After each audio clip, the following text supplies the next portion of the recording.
Romain Garcia, c'est un projet musical qui est officiel depuis, on va dire, 2 ans maintenant. Le but, moi, de ma musique, c'est vraiment le voyage, le rêve, avoir une musique très naturelle alors que tout est numérique. Et donc après tout ça, dès que j'ai commencé à trouver et à avoir des musiques qui me plaisent, commencer à me produire dans des petits clubs à Paris. Ensuite, j'ai composé une musique du coup avec Ben Bomer qui s'appelle Cappadocia, qui est sorti chez Cercle, qui m'a mis pas mal en lumière. Et ensuite, j'ai sorti White Flag. Et avec ces 2 sorties seulement, j'ai signé du coup un contrat d'édition. Je suis en édition du coup chez Cercle maintenant. Et je suis arrivé du coup chez Cutting Aside en septembre, qui maintenant s'occupe de mon projet. Bienvenue chez Cutting Aside.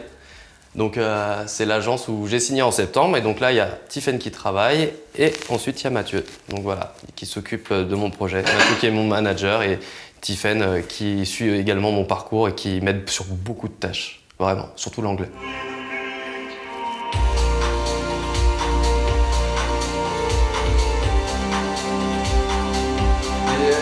C'est rare que tu mettes pas le pied sur tous les temps, quoi. Ouais. Non? Bah ouais, c'est nouveau ça, j'avais jamais fait. Ça fait très anglais en fait. Ouais, là je vais partir sur un break. Avec plus de percus, tu vois. Je vais faire jouer un peu comme. Comment ils s'appellent les anglais là qui marchent bien aussi. Bicep? Ouais, je vais faire un peu à la bicep. Et là, 3. Ouais, ça va penser un peu, ouais. Et là d'un seul coup, gros up. Et repartir Et sur un après repartir en. gros mélancolique. Ouais. Ouais. Mais. Kick, kick, kick, kick. Ouais, kick. Je sais pas si je vais faire kick, kick, kick sur celle-là. Ok. J'ai envie de tenter le breakbeat à fond, tu vois. Ça reste comme ça? Ouais, je pense que ça a un C'est nouveau bien. thème à apporter. Puis avec la trompette, il y a un côté un peu polka que j'aimais bien aussi. Tout le monde l'avait en tête quand j'ai fait écouter la trompette, tout le monde était là. Pam, pam, pam, pam, tin, tin, tin, tin. Et j'aime bien quand il y a des trucs qui restent en tête. Et là, je vais voir ce que je vais faire. Ouais, trop cool. Bon, voilà, Trop cool.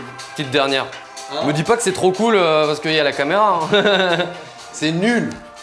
Ou alors, ce que je peux faire, c'est faire cette partie très mélancolique mais plus courte, revenir sur le break et après, poum, je tape. Ouais, mais genre 2 tiers, quoi. 2 tiers du morceau. Hein. Ouais.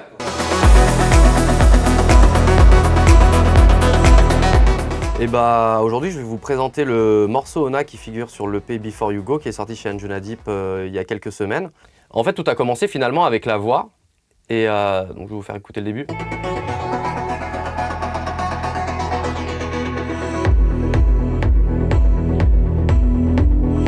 Et dessus on entend le. Ce qui donne un groove et on apporte quelque chose un peu rêveur déjà dans cette musique. Et là vont arriver les voix.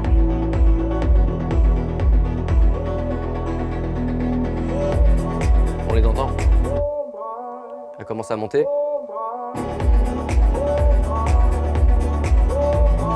Et donc là en fait sur le morceau je fais descendre l'arpège pour laisser place à un break on va dire un peu mystérieux, très léger pour faire un build-up assez impactant pour que le drop il tape bien et que ce soit un moment où tout le monde danse, tout le monde saute, où tout le monde s'amuse quoi. Et une basse qui est très très généreuse. Qui va donner cette chaleur en fait à la musique. Je vais vous la faire écouter. Et cette basse, elle est légèrement guidée, c'est pour lui donner un côté naturel, c'est-à-dire au lieu de changer directement de note, il va y avoir un moment, ça fait comme ça. Et elle remonte.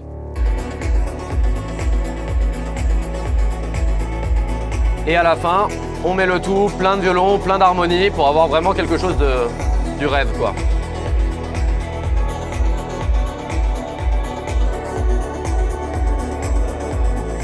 Ce morceau, il me tient vraiment à cœur parce que c'est un morceau, je m'en souviens quand je l'ai envoyé à Ben, pareil avec Lights, il y a eu une superbe entente sur le morceau en mode « Waouh, mais mec, trop bien !» J'ai trop kiffé, donc ça me fait super plaisir et surtout j'ai eu énormément de retours par rapport à ce morceau. Pourquoi les voix il y en a sur presque tous mes morceaux et souvent elles veulent rien dire aussi, mes voix, parce que j'aime l'idée que le public puisse imaginer et interpréter ce qu'ils veulent des voix. Imaginer, par exemple, sur le morceau Siamo, Siamo, ça ne veut rien dire. Ona, ça ne veut rien dire. Et sur Cappadocia, le fameux Ona Lenta, je ne sais même pas si je le prononce bien, mais c'est finalement des mots, les gens ils s'imaginent ce qu'ils veulent et la plupart du temps, je vois des réponses plutôt plutôt sympa, belle. Voilà. Pour moi, ça veut dire quoi? Ça dépend des jours, je pense. Quand je les réécoute ou quand je les joue, à chaque fois, j'ai l'impression qu'elles veulent dire des choses différentes. Je pense qu'elles marquent un peu le moment où je les joue. À chaque fois que je les joue, je les vois différemment. Ça dépend du public, ça dépend dans moi, comment je suis au niveau de mon set. Et voilà.